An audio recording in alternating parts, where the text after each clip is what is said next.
हमारे साथ मौजूद है हसनात मलिक साहब, कोर्ट रिपोर्टर हैं, इंतहाई सीनियर, किसी तारफ के मुताबिक वसीम साहब भी कोर्ट रिपोर्टर हैं। बहुत शुक्रिया आप दोनों का। मलिक साहब आपकी खिदमत में हाजिर होता हूँ। एक तसलसल से मैं आपको देख रहा हूँ, जब से ये खबर फ्लक्चुएट कर रही है, हो रही है तोसी नहीं होगी, और अल्टीमेटली कुछ दिन पहले कहा कि जनाब नहीं मैं तो लूँगा ही नहीं, और फिर एक प्रेस रिलीज आती है कि जनाब मेरे कहने का ये मकसद नहीं था। तो देखते हैं कि आपकी जो खबर है वो प्रिवेल करती नज़र आती है। ये क्या क्यों ज़रूरी है, हुकूमत भी और मुअज़्ज़ज़ चीफ जस्टिस क्यों समझते हैं कि मुल्क के वसी तर मफाद में ये ज़रूरी है? मलिक साहब जी देखें, ये मामला अगर जुडिशल पैकेज के हवाले से मार्च से जो है ये खबरें आनी शुरू हो गई थी कि जी पहले बात हुई चीफ जस्टिस का टेन्योर 3 साल किया जाए। चीफ जस्टिस काजी फैसा इस बात को कंफर्म भी कर रहे हैं कि जी मेरे साथ बात बड़े अर्सा पहले की गई, मैंने कहा कि जी मैं इंटरेस्टेड नहीं हूँ। जब मखसूस नशिस्तों के केस में जो है वो 3 रुकनी बेंच जिसकी सरबराही जस्टिस मंसूर अली शाह कर रहे थे, उन्होंने 78 सीटों पे स्टे दे दिया, और वो सीटें जो मखसूस नशिस्तें दूसरी जमातों को मिली थी वो उनको यानी उन सारे MNAs को सस्पेंड कर दिया। तो वो सारा जो ड्राफ्ट भी बना हुआ था, सारा प्लान था, वो रुक गया। उसके बाद जस्टिस काजी फैसा की तरफ से कन्वे हुआ हुकूमत को कि जी मैं कोई इंटरेस्टेड नहीं हूँ, मैं 24-25 को रिटायर हो जाऊंगा, 24-25 अक्टूबर को। उसके बाद जब ये मखसूस नशिस्तों के हवाले से लार्जर बेंच पे कमेटी में बहस आती है, तो चीफ जस्टिस काजी फैसा कहते हैं कि जी हुकूमत एक कॉन्स्टिट्यूशन अमेंडमेंट ला रही है, तो इस वजह से मैं और जो फ्यूचर के चीफ जस्टिस हैं वो इस बेंच का हिस्सा ना हो, और वो जजेस हों जो चीफ जस्टिस ना बन पाए वो उस बेंच का हिस्सा हो। खैर वो उस पर एग्रीमेंट नहीं होता, फिर आखिर में फुल कोर्ट बन जाता है। तो फुल कोर्ट जब बनता है, फुल कोर्ट में फैसला आपके सामने है 12 जुलाई का, और 12 जुलाई का जो फैसला है मैं समझता हूँ उसकी जो मेन वो चले ठीक है, पब्लिक मैंडेट है PTI, लेकिन उसमें जुडिशल पॉलिटिक्स भी इन्वॉल्व है। उसकी एक वजह यही थी कि जी कॉन्स्टिट्यूशन अमेंडमेंट ना हो पाए। और उसके बाद आप देखते हैं कि 12 जुलाई के बाद जो जिस तरीके से 4 दिन बाद नून लीग की तरफ से रिव्यू फाइल किया जाता है, जस्टिस काजी फैसा 2 दिन बाद कहते हैं कि उसके रिव्यू को जल्दी फिक्स होना चाहिए, दूसरे 2 जजेस कहते हैं नहीं छुट्टियां हैं, अभी डिटेल जजमेंट आनी है। तो ये मामला चलता रहता है, और बज़ाहिर ये लग रहा था कि हुकूमत दोनों से बातचीत चल रही है। अगले फ्यूचर के चीफ जस्टिस मंसूर अली शाह से भी बातचीत, और जस्टिस काजी फैसा ज़ाहिर बात है वो तो हुकूमत इस निज़ाम को में हम देख रहे हैं कि वो जिस तरह गारंटी दे रहे हैं, मेरा नहीं ख्याल शायद कि कोई फ्यूचर का चीफ जस्टिस भी इस तरह गारंटी दे पाए। तो वो एक उनको प्लस पॉइंट है जो हम देखते हैं कि जो जनवरी 13 से जो फैसले आए हैं, चाहे वो बल्ला इंटर पार्टी इलेक्शन PTI का। अच्छा हसनात साहब आपसे सवाल, फिर मैं इमरान वसीम साहब की तरफ बढ़ता हूँ। आपको लगता है कि 25 अक्टूबर को चीफ जस्टिस रिटायर हो जाएंगे, और नए चीफ जस्टिस का नोटिफिकेशन क्यों जारी नहीं हो रहा?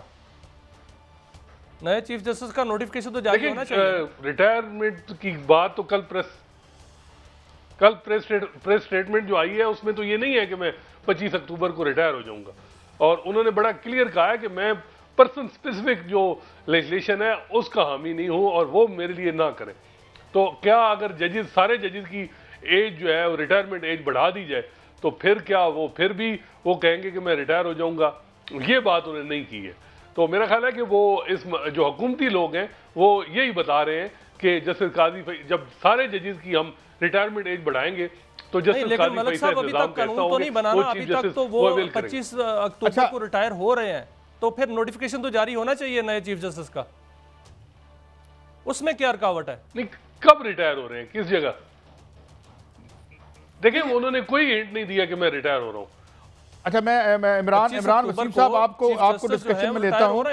इमरान वसीम साहब मैं आपको डिस्कशन में लेता हूं। ये फरमाइए कि वो कहते हैं कि पर्सन स्पेसिफिक नहीं होगा, भाई कान इधर से नहीं तो इधर से पकड़ ले। अल्टीमेटली तो यही है ना कि वो एक्सटेंड हो जाएं, साथ में चलो शामिल वाजा हम बाकी भी हो जाते हैं।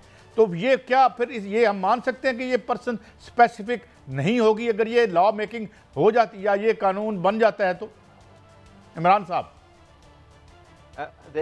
देखें काजी साहब, इसमें 2 बातें हैं। एक तो ये है कि फ़िलहाल तो जो अब तक की जो हमारे सामने हैपनिंग्स हैं उनको अगर हम देखें तो ये आईनी पैकेज, आईनी तरमीम, ये क्यास आराइयाँ हैं। चीफ जस्टिस काजी फाइज़ा एक्सटेंशन लेंगे, चीफ जस्टिस काजी फाइज़ा को एक्सटेंशन नहीं मिलेगी, खास तौर पे कि वो लेना चाहते हैं, ये एक प्रोपेगेंडा है। क्या सराया मैं इसलिए कह रहा हूं कि आपके सामने है कि अभी तक हुकूमत अपने नंबर नहीं पूरे कर सकी। आज भी ये रिपोर्ट किया जा रहा है हमारे साथी साफियों की जानिब से कि हुकूमत के पास नंबर नहीं है। मौलाना फजल रहमान के साथ जो सदर पाकिस्तान आसिफ अली जरदारी ने मुलाकात की, जो वज़ीर आज़म शहबाज शरीफ ने मुलाकात की, दोनों मुलाकातों में वज़ीर दाखिला मोहसिन नकवी भी मौजूद थे, लेकिन जो भी उन्हें ऑफर की गई, जो रिपोर्ट किया जा रहा है, अभी तक तो मौलाना फजल रहमान ने कोई उसका रिस्पांस नहीं दिया है, ना इनकार किया है, ना उनकी जानिब से एक्सेप्ट किया गया है। तो अगर मौलाना फजल रहमान इस गेम में आते नहीं हैं, इस आईनी तरमीम को सपोर्ट नहीं करते, तो फिर तो ये आईनी तरमीम होगी नहीं। फिर तो चीफ जस्टिस काजी फाइज़ा ने 25 अक्टूबर उनका आखिरी दिन है, इमरान साहब फिर सवाल वही है, और फिर सवाल वही है कि नोटिफिकेशन क्यों नहीं कर रहे? पिछला तो 3 महीने पहले कर दिया था। उसका जवाब काजी साहब ये है कि नोटिफिकेशन इसलिए नहीं हो रहा कि हुकूमत की टेबल पे अभी भी वो आईनी तरमीम का जो एक ड्राफ्ट है वो मौजूद है। हुकूमत ने अभी गिव अप नहीं किया है, वो कोशिशों में मसरूफ है कि मौलाना फजल रहमान साहब को मनाया जाए, मौलाना फजल रहमान को अपने साथ लेके चला जाए, लेकिन मौलाना फजल रहमान साहब उनकी बात नहीं मान रहे हैं। तो इसलिए ये बीच में अभी बात चल रही है, ना अभी ये राइट पे है, ना अभी लेफ्ट पे है। यानी तो आपकी बात से जो मैंने जो अखज़ किया है कि स्टिल इंटेंशन इज देयर, असनाद मलिक साहब, इंटेंशन इज देयर। ये फरमाइए कि आपको लगता है कि ये जितना एक ट्रिकी सा रास्ता है, they can get it done? आपकी फीलिंग क्या है, आपकी सेंस क्या है इसकी, मलिक साहब? देखिए, ऑप्शन दोनों हैं हुकूमत के पास। जब ये इस तरह की मूव होगी तो ज़ाहिर बात है फ्यूचर के चीफ जस्टिस पे भी प्रेशर पड़ेगा, और जो हुकूमत चाह रही है कि मौजूदा निज़ाम की गारंटी रहे, तो फिर वो क्या जस्टिस मंसूर अली शाह उसी तरह कंटिन्यूटी जो जस्टिस काजी फैसल ने अपने टेन्योर में जो पॉलिसीज रखी वही चलाई जाएंगी, तो फिर तो चांसेस हैं। दूसरी तरफ ये बात बिल्कुल ठीक है, नंबर का मसला आ रहा है, लेकिन मुझे लग रहा है कि मखसूस नशिस्तों में नज़रसानी पे ज़्यादा फोकस होगा, क्योंकि डिटेल जजमेंट चांसेस हैं कि अगले हफ्ते आ जाएंगे, और जब डिटेल जजमेंट आएगा तो फिर नून लीग की और इलेक्शन कमीशन की नज़रसानी की दरख्वास्त भी फिक्स हो जाएगी, और वो जब फिक्स होगी तो देखना होगा कि क्या जो मेजॉरिटी जजेस पहले जो फैसला दे चुके हैं वो उस पर कायम रहेंगे या कुछ जजेस अपना फैसला चेंज करेंगे।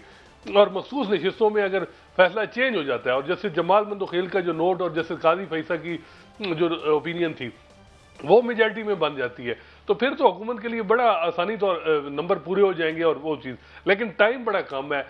सब कुछ हुकूमत को 1 महीने के अंदर अंदर करना है ताकि चीफ जस्टिस काजी फैसल को अगर, और ये सारा कुछ जुडिशल पैकेज का जो मेन वजह है, ये हुकूमत की जो पूरी ख्वाहिश है। हुकूमत कहती है कि और दावा भी कर रही है कि उनके पास नंबर पूरे हैं। अगर ये हो जाता है और आइन साजी हो जाती है या इनमें तरमीम हो जाती है और काजी फाइज़ा साहब जो हैं उनको एक्सटेंशन मैं कहता हूँ या उनकी उम्र की हद बढ़ा दी जाती है, तो क्या आप देखते हैं कि वकला मान जाएंगे, बार्स जो हैं वो मान जाएंगी, और इवन के चीफ जो जजेस हैं वो मान जाएंगे? देखिए, ये अब देखना होगा, क्योंकि बार इस वक्त पूरी हम देख रहे हैं कि वो हुकूमत के साथ है हर मामले में, और इसका क्रेडिट लॉ मिनिस्टर आजम नज़ीर तारड़ को जाता है कि किसी मामले में भी बार ने हुकूमत को कोई टफ टाइम नहीं दिया। ये हामिद खान साहब की तरफ से आज बड़ी सख्त स्टेटमेंट आई है, लेकिन उनका जो ग्रुप है वो ना सुप्रीम कोर्ट बार में मेजॉरिटी में, ना पाकिस्तान बार काउंसिल में। बाकी जजेस की तरफ से जब ये अमेंडमेंट होगी, जाहिर बात है ये चैलेंज होगी सुप्रीम कोर्ट में, फुल कोर्ट बनेगा। फुल कोर्ट में जो आज की स्ट्रेंथ है, तो मेरा नहीं ख्याल कि जस्टिस काजी फैसल के साथ मेजॉरिटी होगी। इदारे में मेजॉरिटी जो मैं समझाऊं कि सुप्रीम कोर्ट में मेजॉरिटी चाहती है कि justice Mansoor Ali Shah chief justice of Pakistan हो,